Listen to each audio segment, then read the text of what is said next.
شكرا يا ربي شكرا هديت قلبي شكرا. Ini salah satu tips buat teman-teman yang pengen serius belajar Al-Quran. Ternyata hampir, walaupun tidak semuanya ya, sebagian besar dari ayat Al-Quran itu kan ada asbabun nuzul ya. Apa itu asbabun nuzul? Cerita di balik turunnya ayat. Memang bukan, terjemahannya itu bukan sebab-sebab turun ayat. Cerita di balik turunnya ayat. Nah, kalau kita pengen paham Al-Quran, cara paling gampang itu baca dulu ceritanya, baca dulu sirahnya, baca dulu sejarahnya, ulang-ulang fahami, kalau perlu yang detail gitu. Setelah itu baru baca Al-Quran yang berkaitan dengan sirah itu. Insya Allah akan lebih berkesan. Seolah-olah kalau kita baca Al-Quran setelah baca sirah, itu Al-Quran turunnya kita pas lagi hadir, seolah-olah gitu. Kayak kita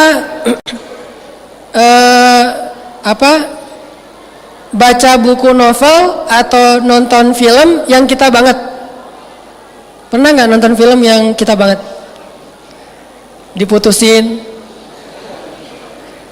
Wah, ini film kayak gua banget nih. Tahu film tenggelamnya kapal Van der Wijk? Yang dia banget siapa? Masa saya doang?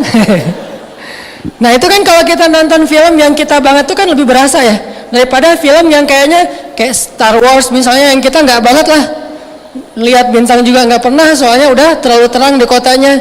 Gimana dia mau cerita tentang perang bintang segala macam. Tapi kalau nonton film yang baper-baperan kan itu lebih kita banget tuh, lebih kalian banget. Saya mah enggak.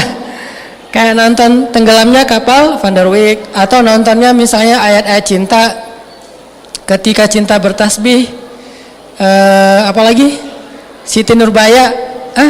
Ada nggak Siti Nurbaya yang teman-teman banget? Udah nggak ada sekarang ya. Kalau kita nonton film yang kita banget atau dengerin lagu yang kita banget tuh, kau hancurkan hatiku, wah itu gua banget tuh misalnya ya, itu kan lebih berkesan tuh daripada kita dengerin lagu yang nggak kita banget. Gitu juga kalau kita membaca Al-Quran yang kita tahu sejarahnya, yang kita tahu adegannya, itu lebih bisa dihayati daripada kita baca Al-Quran hanya tahu terjemah